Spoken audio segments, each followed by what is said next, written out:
Hola, hola, buenas tardes, buenas tardes. Nos encontramos hoy a viernes 11 de julio y este es un programa especial de Pregonando Ideas por la Cultura del Pueblo en virtud de la importancia que tiene atender este tema que hoy a los feminismos diversos de Panamá nos plantea un reto, un nuevo reto de tantas décadas que llevamos de luchas por la construcción de esto que por fin se consolidó después de justamente este acumulado de experiencias, este acumulado de tareas, de muchísimas tareas de mujeres, muchas que ya no están con nosotras, otras que todavía están, de nuestro Ministerio de la Mujer y que el gobierno actual, el Ejecutivo, se ha planteado pues la eliminación del Ministerio de la Mujer en Panamá.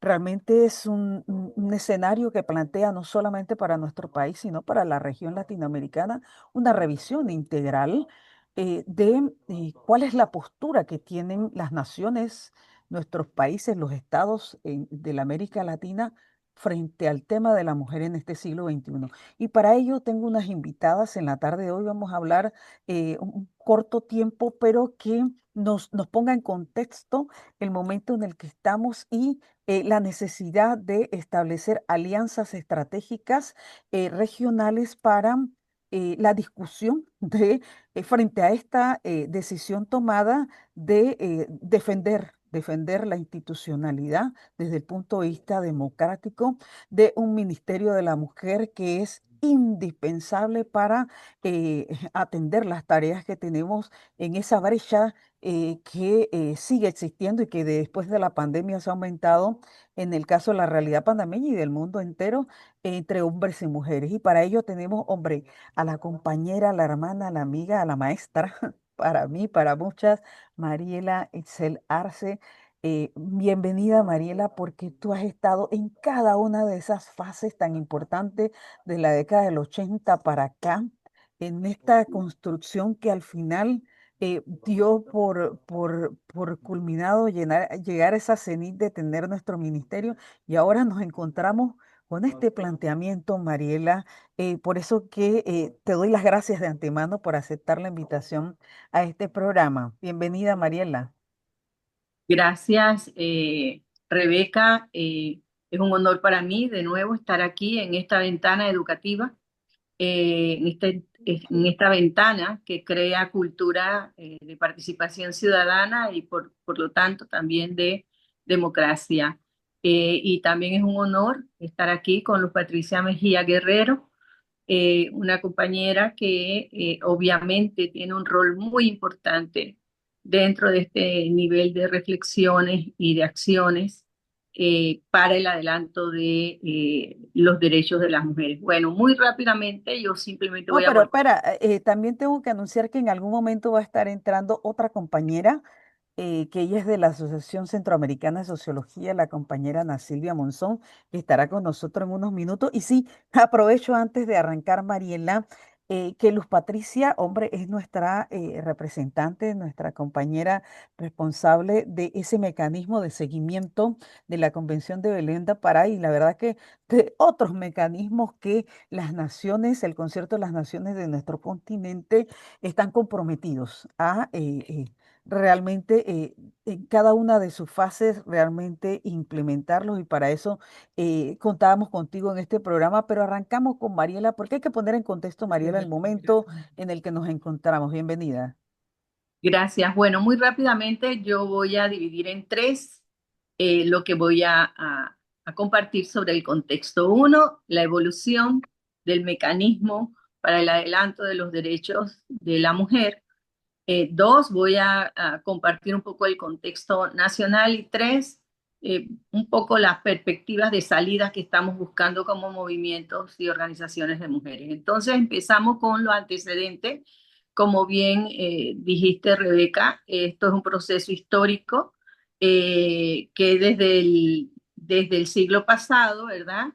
Mediados del siglo pasado, todo el trabajo que se hizo por el derecho al voto, y en la década de los 70 volvieron a articularse las organizaciones de mujeres en función de reformas para el derecho a eh, la, los derechos de maternidad dentro del campo laboral, ¿verdad?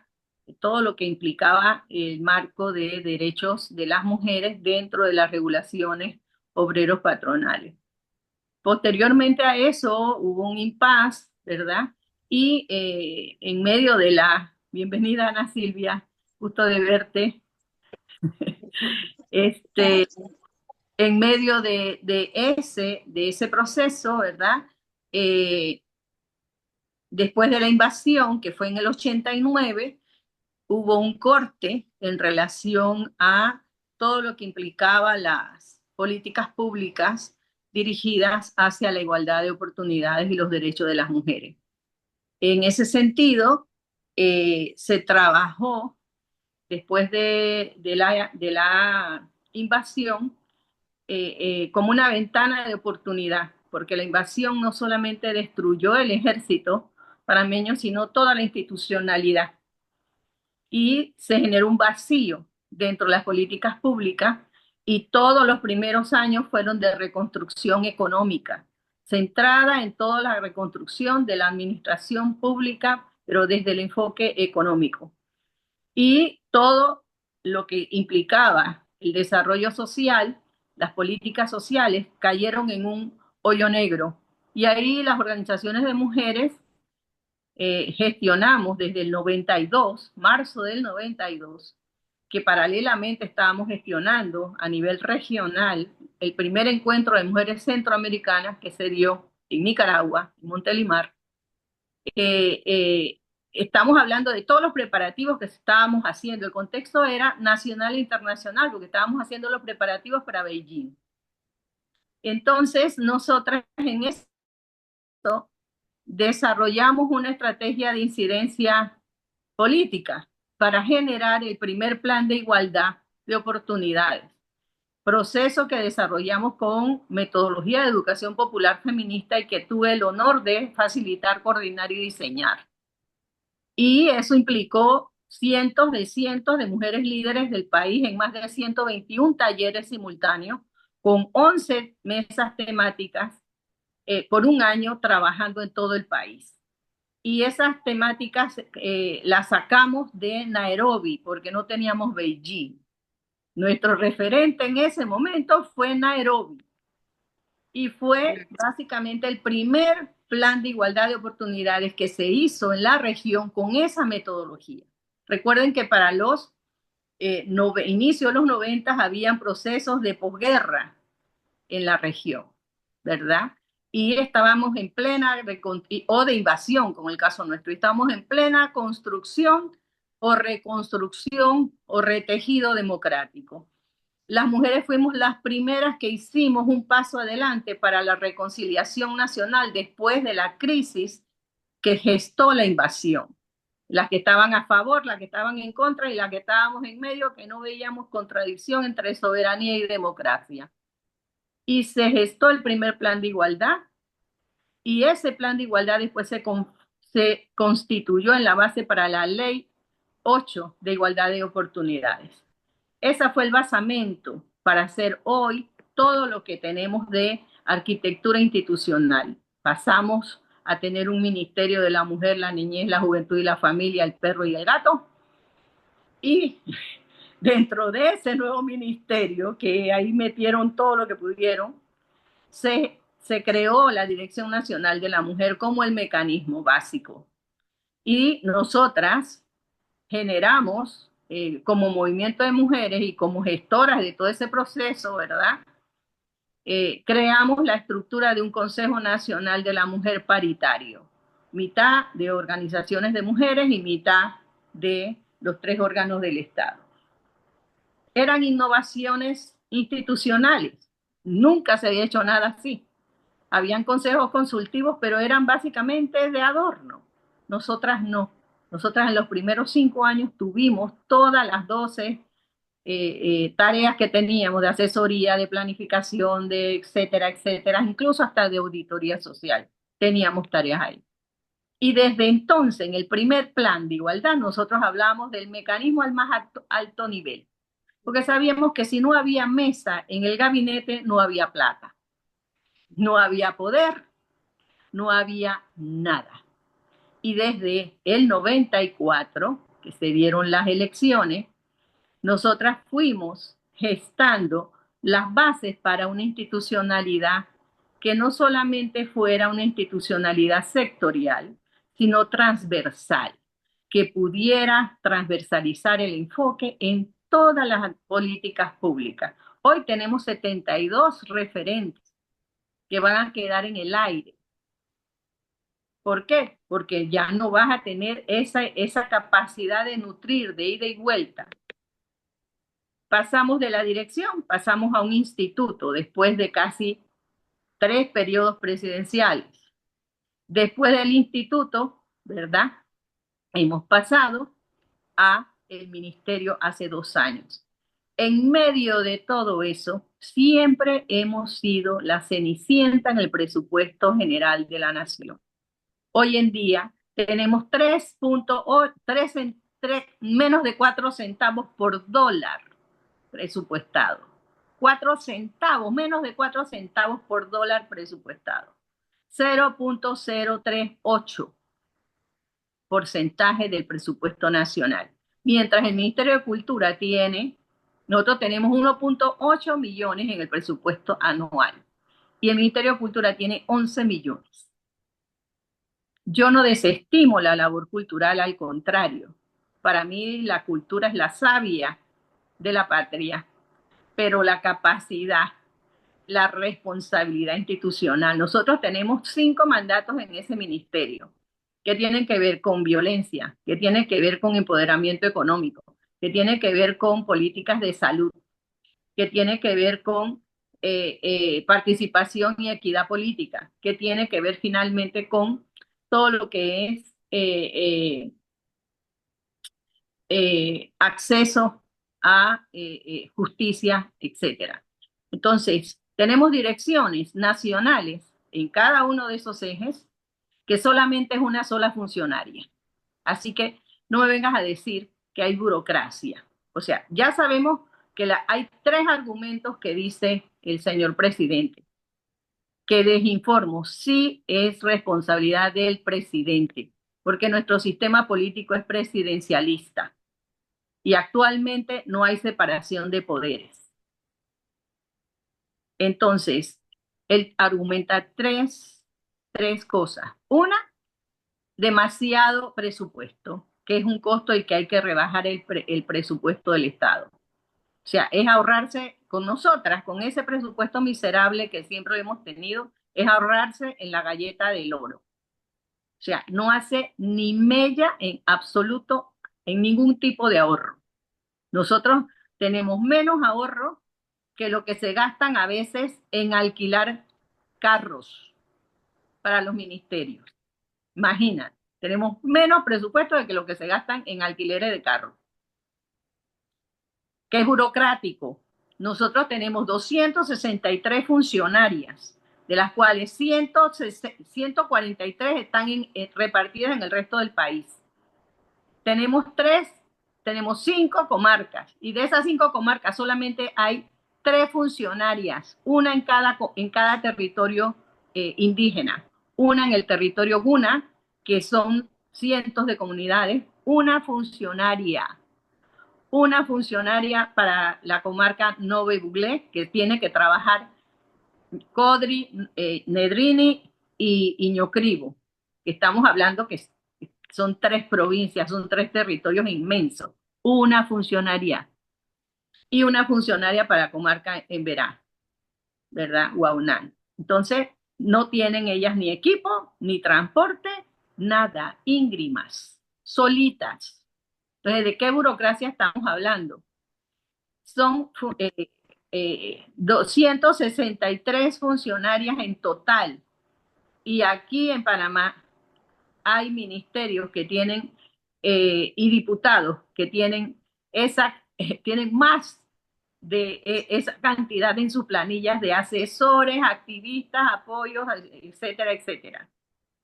Y nosotros estamos hablando de que atendemos la mitad de la población con impactos hacia la otra mitad a nivel de responsabilidad reproductiva o de tareas reproductivas y a nivel de tareas y acciones productivas.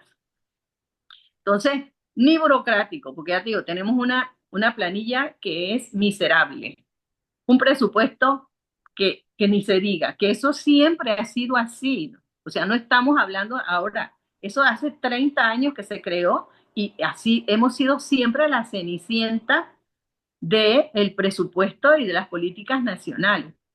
Y el último argumento, que era la duplicidad de funciones, porque decían que habían referentes de la mujer en algunos ministerios y que para qué se necesitaba la vieja disyuntiva de cómo se transversaliza o no se transversaliza. Tienes el mecanismo, pero ¿para qué entonces vas a tener oficinas sectoriales?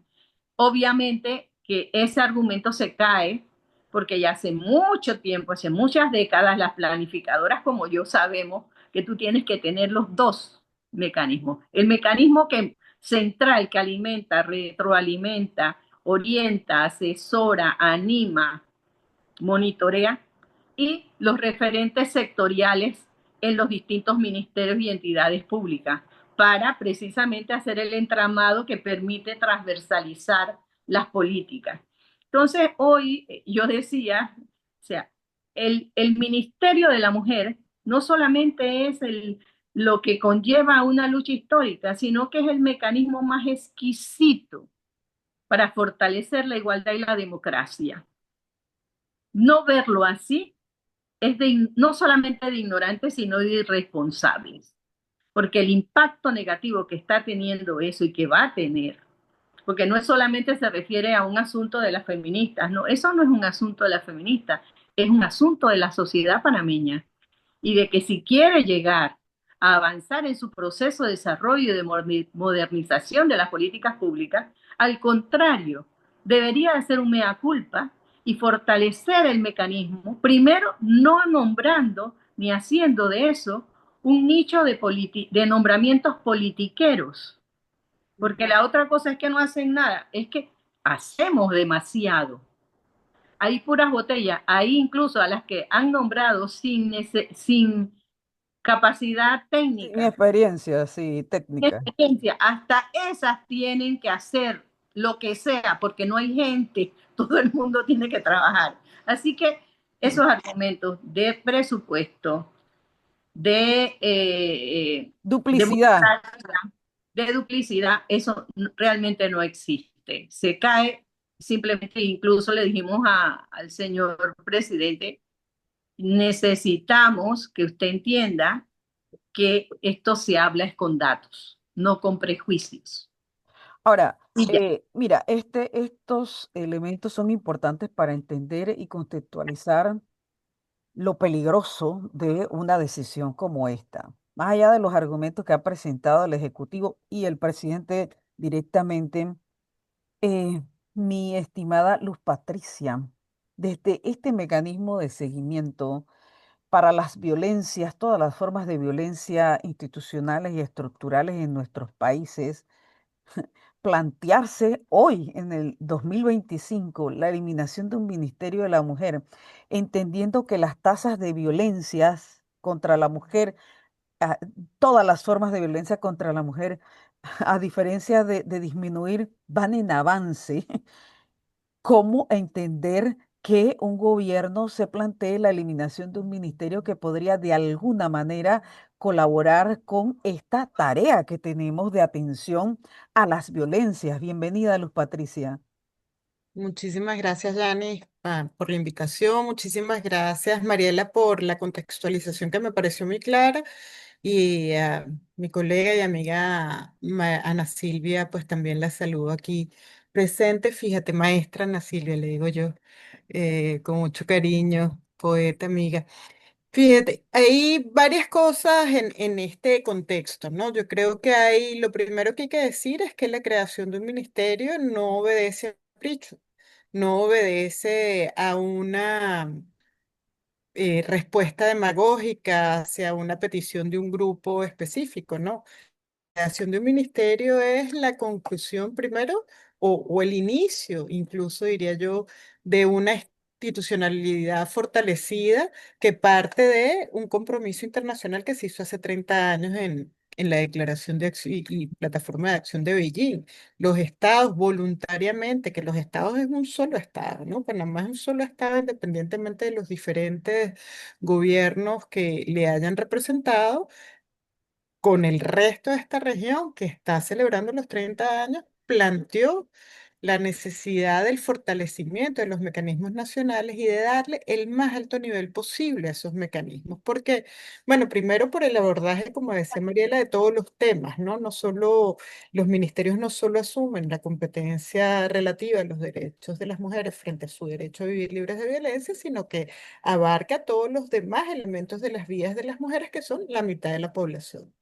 En el caso de Panamá, además, donde la población panameña de mujeres es una población muy alta, no solo en porcentaje respecto del resto de los habitantes del país, sino además estamos hablando de mujeres indígenas, un país multicultural, un país que tiene una representación, además con una población muy joven también afectada por la violencia, y con una población migrante que se ha aumentado ampliamente en los últimos 10 años por las grandes movilizaciones migratorias que ha tenido esta región. Estamos hablando de una necesidad muy concreta, como tú lo mencionabas, de fortalecer la institucionalidad democrática para dar respuesta a compromisos internacionales como se dieron en la Plataforma de Acción de Beijing, como establece la Convención de Belén do Pará. Y precisamente cuando se crea el ministerio, el mecanismo de seguimiento hace un saludo y una felicitación muy concreta, porque es un paso para reconocer no solo la importancia de los derechos de las mujeres, que son la mitad de la población panameña, sino además de concretar em, sistemas y mecanismos de avances que puedan realmente dar respuesta no solo a la violencia contra las mujeres, sino a la articulación necesaria que necesita un Estado para dar respuesta a una situación que es mucho más compleja que penalizar la violencia contra las mujeres, Ujú. porque nosotras sabemos que la ley para penalizar la violencia es fundamental, pero es solo un paso dentro de las múltiples tareas que tiene que desarrollar un Estado realmente comprometido con la erradicación de la violencia. Y como tú decías, Yanis, además, ahora estamos viendo en estos desafíos que nos trae esta vivencia en el mundo digital que tenemos y que habitamos todas las mujeres y las niñas de esta región, los mismos desafíos que teníamos en la violencia que existía, en lo que conocíamos como el mundo real, trasladados a esta nueva violencia, con lo cual necesitamos mecanismos más fortalecidos, con más capacidades, con más herramientas, con más preparación. Y te lo digo desde... Con mucha claridad, nosotros estamos esperando un pronunciamiento del comité de expertas frente a esta situación, pero sí, como puedo decir con mucha responsabilidad desde la Secretaría Técnica del Mecanismo de Seguimiento, nosotros vimos el crecimiento del mecanismo de ser instituto, lo vimos muy de cerca, hemos trabajado pues trabajamos con la última directora del instituto que fue presidenta del mecanismo, hemos trabajado con las ministras que han sido presidentas de la Comisión Interamericana de Mujeres, han tenido no solo una participación en el debate regional, que eso también es muy importante porque desde Panamá, desde la experiencia panameña, se ha impactado a nivel regional de cuáles son los temas más relevantes, como por ejemplo en el caso de la prevención, que fue un tema que impulsó ampliamente Panamá, el tema de la violencia contra las mujeres políticas o el tema de la violencia contra las mujeres en la política, que también fue un tema que avanzó profundamente en Panamá. O sea, Panamá no solo cuando un ministerio representa a las mujeres de Panamá, también está asumiendo un compromiso de cara a una plataforma internacional donde además Panamá en este momento tiene una plataforma. ¿Por qué? Porque es un estado fuerte, porque tiene recursos, porque tiene capacidad de incidencia, porque tiene capacidad de compromiso. Entonces, cuando todo eso ocurre gracias a que existe un compromiso político y una voluntad política de fortalecer ese mecanismo y después lo vuelves a bajar, estás primero generando un discurso en el ámbito internacional que dice, ya este tema no es tan relevante. Cuando las cifras que el mismo Estado panameño nos revela, nos habla de violencia sexual de muy alto calibre que todavía está ocurriendo en nuestra región, y que Panamá no es para nada la excepción, una cantidad, como decía Mariela, de desafíos que todavía tenemos que asumir. Nosotros lo veíamos con las grandes migraciones en el Darién, estuvimos allí en Panamá, estuvimos viendo que el ministerio estaba haciendo unos esfuerzos muy importantes convocando en igualdad de condiciones diferentes actores de ayuda humanitaria, pero al mismo tiempo de los otros organismos del Estado, porque había que dar una respuesta donde la ayuda humanitaria no estaba siendo suficiente y donde la respuesta no estaba dando una mirada desde una perspectiva de derechos humanos, sino que estaba dando concretamente una respuesta humanitaria para que la gente pudiera transitar lo mayor o con la mayor seguridad. Pero frente a la violencia, el ministerio se impuso y planteó la necesidad de establecer una estrategia necesaria para atender a las mujeres que así lo solicitaran. Entonces, vemos con muchísima preocupación, como digo, no solo un retroceso, que además habla no solo de un compromiso de Estado, sino que también de ir en contra de un principio que es el principio de progresividad de los derechos humanos y en concreto de los derechos humanos de las mujeres. Y digamos que es uno de los principios centrales de los compromisos internacionales en materia de derechos humanos, que es el principio de progresividad, es decir, el reconocimiento que ya hacemos de la importancia de un tema, de un derecho humano, como de los derechos de las mujeres, no puede entrar en un nivel de regresión, porque desde luego estaría desconociendo no solo los avances, sino esos compromisos a los que el Estado panameño, del que el Estado panameño es parte, ¿no? Entonces, como te decía, vemos con muchísima preocupación este escenario. Nosotros esperamos que haya, desde luego, una reflexión con las mujeres de Panamá, con el movimiento de mujeres de Panamá, que es el que a su vez, como lo planteaba muy claramente Mariela, es el que ha dado la lucha precisamente para que estos compromisos se hayan ido a lo largo de los tiempos generando cambios estructurales, cambios culturales. No sabemos que esta región en particular, y de ahí de nuevo Panamá no es la excepción, es la región que más reconoce derechos humanos y al mismo tiempo que tiene la brecha más grande de realización entre los derechos que reconoce y la realidad de las mujeres. Entonces, entre más representación tengan las mujeres, entre plataforma más amplia y fortalecida, entre mecanismos con más ascendencia sobre el resto de los mecanismos. Y te pongo un ejemplo claro. Cuando Panamá reporta cuáles son los avances en materia de derechos humanos de las mujeres, específicamente del derecho a vivir libre de violencia, que obviamente impacta el resto de los derechos humanos de las mujeres, Panamá tiene que informar a la Comisión Interamericana de Mujeres a través de su mecanismo de seguimiento, pues cuáles son sus avances y sus desafíos. Y nosotros vimos con muchísima claridad la capacidad que tuvo el ministerio y lo ves en la respuesta que da el ministerio, en la respuesta que acumula el ministerio, de sentar al resto de los órganos llamados a dar respuesta para este mecanismo. Porque no es lo mismo que una ministra llame al Poder Judicial, no es lo mismo que una ministra llame al Instituto de Estadística, no es lo mismo que una ministra llame al Ministerio de Educación y que una ministra llame al resto de los ministerios involucrados, como el Ministerio de Salud, y le diga, dígame cuántas mujeres usted recibió, porque no se puede hacer política pública sin una data. No se puede hacer política pública sin planificación. No se puede hacer política pública sin tener claro cuál es el escenario real y concreto que está enfrentando en este momento Panamá en las mujeres afrodescendientes, en las mujeres indígenas, en la situación de las niñas, digamos. Toda esa información que nos pudo aportar el ministerio fue gracias a que ya era un ministerio y que tiene la capacidad de sentarse en esa mesa política con P mayúscula, donde en igualdad de condiciones la ministra convoca y la ministra pide en función de los acuerdos internacionales información para poder generar una política nacional que impacte en todos los niveles, tanto territoriales como del poder estatal.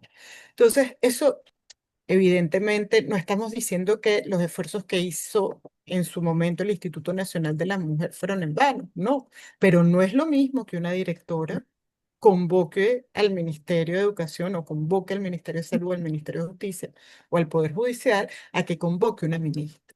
Y eso tiene que hablar de la relevancia que tiene para el Estado los derechos de las mujeres, que como te digo, son la mitad de la población en el caso de Panamá, y que además esa mirada interseccional requiere recursos, trabajo, preparación, em, Ujú. digamos, una cantidad de elementos que son fundamentales y que solo son posibles en la medida en que se mejore el presupuesto y que el mecanismo sea fortalecido también en capacidades. Ujú. Así Uh, es, sí, así es. mira, Sí. Mariela, vamos a invitar a Ana Silvia en estos últimos minutos, Ana Silvia, porque sabemos las dificultades que has tenido, pero tú siempre acompañándonos a las mujeres y a las feministas panameñas. Saludos, hermana. Mira, un abrazo desde el espacio de Mujeres por la Soberanía, la Justicia Social, los Derechos Humanos y la Paz. Bienvenida, Ana Silvia. Y bueno, viendo esta violencia que ya es no solo política, sino también epistémica.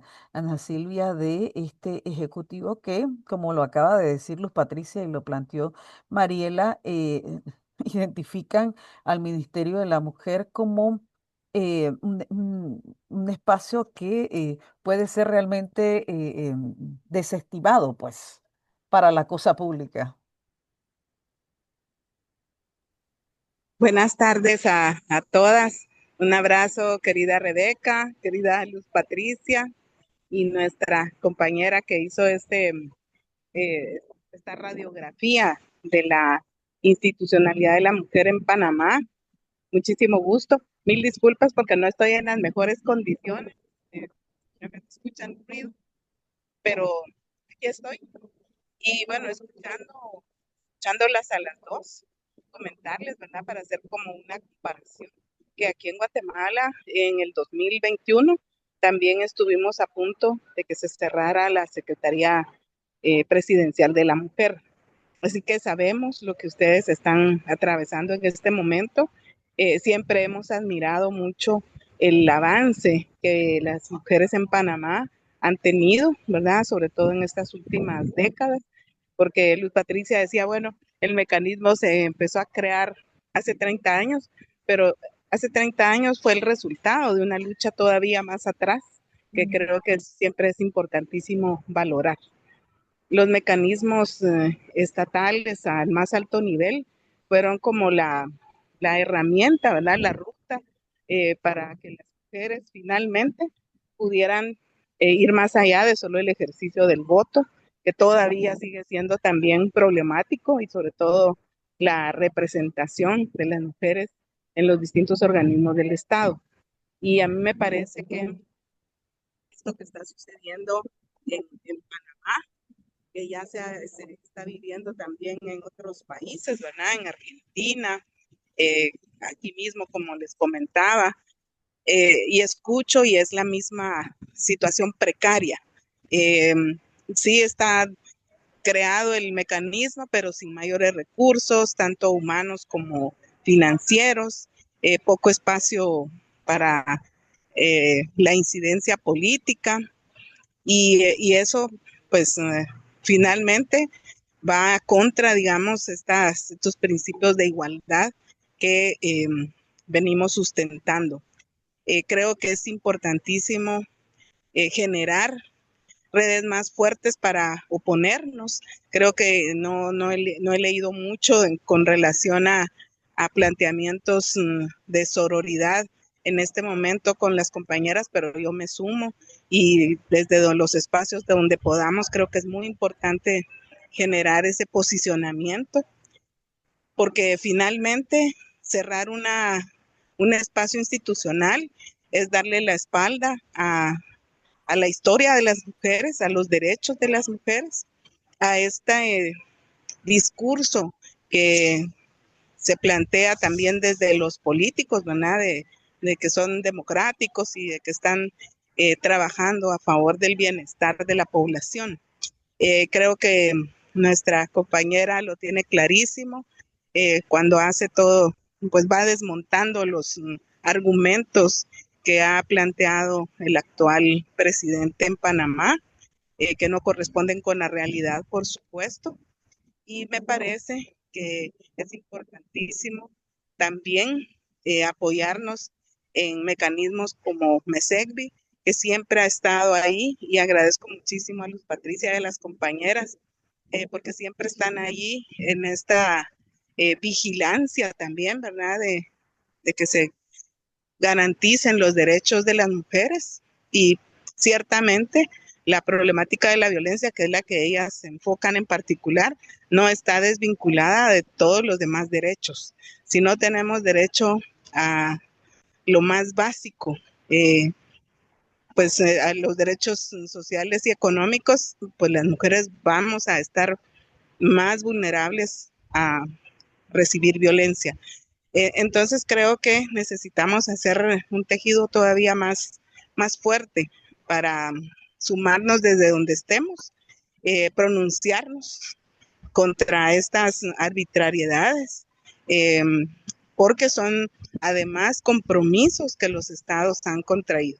Y eso sienta también un mal precedente para que otros países sigan en ese mismo camino. Ya sabemos que lo que se logra desde las luchas de las mujeres siempre siempre está bajo amenaza, ¿verdad? Y que, como decían la fabulosa Simone de Beauvoir, basta una crisis para que los derechos de las mujeres estén amenazados, en cuestionamiento, y creo que en ese momento estamos. Así que reitero, personal y colectivamente, desde donde estemos, creo que necesitamos expresarnos y cerrar filas, las mujeres en Latinoamérica y el Caribe, porque esto ya está, digamos, como que estuviéramos de vuelta a una historia eh, en la cual las mujeres pues no teníamos espacio, no teníamos derechos, y creo que ya merecemos avanzar, ¿verdad? No quedarnos ahí. Así que un abrazo y mil gracias siempre por el espacio, Rebeca. Gracias a ti, Ana Silvia. La verdad que qué lindo esta conversa. Qué pena que no pudo estar por una circunstancia Magdalena Valdivieso, que también es una amiga hermana de todas, de las cuatro. Pero mira, Mariela, me gustaría cerrar contigo, hombre, no sin antes agradecerle tanto a Ana Silvia como a nuestra querida Luz Patricia. Gracias, gracias por estar en esta observancia. Pero Mariela, cierro contigo porque este espacio de mujeres por la soberanía, la justicia social, los derechos humanos y la paz, hemos definido plantearnos la defensa de nuestro ministerio y generar los espacios para la discusión, para el diálogo y para el puente que es necesario entre el Ejecutivo y nosotras las mujeres de que ese ministerio siga existiendo en la vida social y política de Panamá. Mariela, nuestro planteamiento. Sí, bueno, yo quisiera antes que nada darle las gracias tanto a Luz Patricia como a Ana Silvia por esa sororidad que las ha destacado y las sigue destacando en nombre de las organizaciones de mujeres que estamos aglutinadas. Actualmente hay varios grupos, principalmente hay dos. Uno que tiene que ver mucho con el mundo de las mujeres políticas, es parlamentarias y del Foro de Mujeres Partidas Políticas. Ellas se han concentrado a hacer cabildeo dentro de la Asamblea, porque como bien se sabe, una ley tiene que ser derogada por otra ley y el escenario de incidencia es en la Asamblea de Diputados. No obstante, el diálogo con el señor presidente, nosotras no tenemos mucha esperanza en eso. Hemos ya la posición nuestra y que hemos logrado incluso incidir en el otro grupo, ¿verdad? Nosotras, como decía al inicio, estamos en todo el país, hemos movilizado por nuestro nombre, hemos movilizado en contra de esa agenda neoliberal, de ese capitalismo salvaje que se está imponiendo en este gobierno empresarial. Hemos estado trabajando en toda esa agenda de soberanía, de derechos humanos, contra la minería y también contra las reformas al Seguro Social. Esta acción de eliminar el ministerio es el primer paso de una estrategia de desmontar todos los mecanismos de defensa de los derechos humanos. Después de esto vienen con las secretarías de los derechos de afrodescendientes, de mujeres indígenas, de discapacidad, de niñez, de personas mayores que ni siquiera se han instalado porque no han ratificado la convención. Entonces es para mí un test de la capacidad de reacción de las organizaciones sociales frente a esta primera embestida. Es en efecto, como dice Ana Silvia, es una tendencia que viene bajando de otros países, ¿verdad? Con esa narrativa de que es burocrático y que hay que ahorrar, hay que achicar el estado de bienestar, para no decir que lo tienen que destruir, etcétera, etcétera. Entonces, sí, nuestra posición es para atrás ni para coger impulso, estamos muy aferradas al principio de progresividad. Estamos incluso pensando en el camino de demandar al Estado panameño. En ese sentido, sí, Luz Patricia, necesitamos asesoría para transitar de mano segura por ese camino. También no estamos angustiadas, porque como decíamos hoy, estamos enojadas, estamos indignadas, pero no estamos eh, eh, eh, eh, angustiadas en el sentido de que en política nada es lineal. Nosotras somos ciudadanas, la ciudadanía es permanente, los gobiernos son transitorios. A este señor le quedan 4 años y en 4 años pueden pasar muchas cosas. No quiere decir que no nos vamos a pelear con todo lo que tengamos. Vamos a movilizar y ya estamos movilizando, estamos haciendo estrategias diferentes, diferidas, ¿verdad? Pero si este señor se mantiene, porque se va a mantener, yo no sé, Rebeca, pero es pérdida de tiempo, porque el tipo es un autócrata, ¿ve? Entonces, nosotros estamos esperando. Bueno, si esperamos 50 años, ¿por qué no podemos esperar 4? Vamos a seguir peleando, vamos a seguir peleando, y sabemos que esto es una primera, para ellos una primera prueba de la capacidad de resistencia de las organizaciones sociales. Así que bueno, gracias nuevamente Rebeca por este espacio.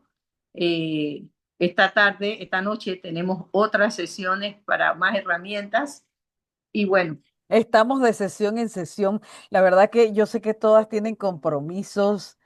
Mil gracias a Ana Silvia, que está en cuanta cosa, como siempre. A ti, Luz Patricia, que de tantos compromisos dijiste, no, yo estoy con todas las compañeras de la región. Y bueno, Panamá no es la excepción. Gracias, Luz Patricia, por hacernos nuestro espacio.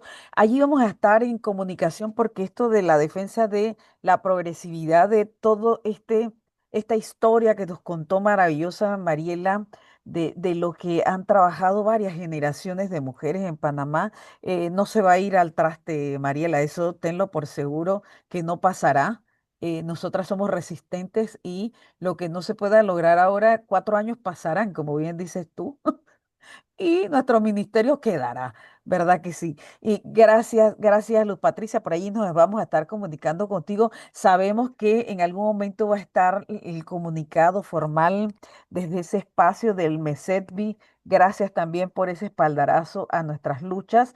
Y Mariela, seguimos en esto y yo no puedo irme de este programa especial que lo vamos a publicar hoy mismo va a salir al aire sin darles el espaldarazo a los docentes que siguen en esa estoica huelga por la defensa de la seguridad social en nuestro país, el rechazo rotundo a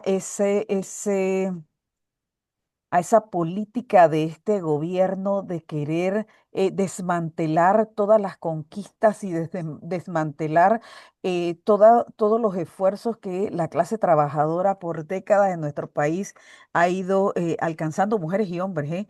Entonces, el rechazo y la derogatoria de esa ley 462 se alcanzará porque esta resistencia de nuestros docentes, de nuestras maestras, de nuestros maestros, de nuestros profesores, realmente son un ejemplo de la histórica también, porque tú también vienes de allí, de ser maestra, de ser docente, Mariela, siempre han sido un referente en toda la historia republicana, nuestros educadores, y bueno, una vez más, realmente allí están, sobre todo para las presentes y las futuras generaciones, estarán compensados en la historia enorme esfuerzo, este sacrificio que están haciendo nuestros docentes para que esa ley 462 sea derogada en horas. yo no sé cuántas horas, pero en horas. Así Ojalá. suena Mariela y gracias, Luz Patricia, Gracias. eh, a tu espacio, gracias Ana Silvia, gracias Mariela y seguimos la lucha. Nos vemos más tarde, Mariela, en nuestra reunión. Chao. Chao, Hasta luego. chao. Bye, Gracias. Chao, gracias. bye.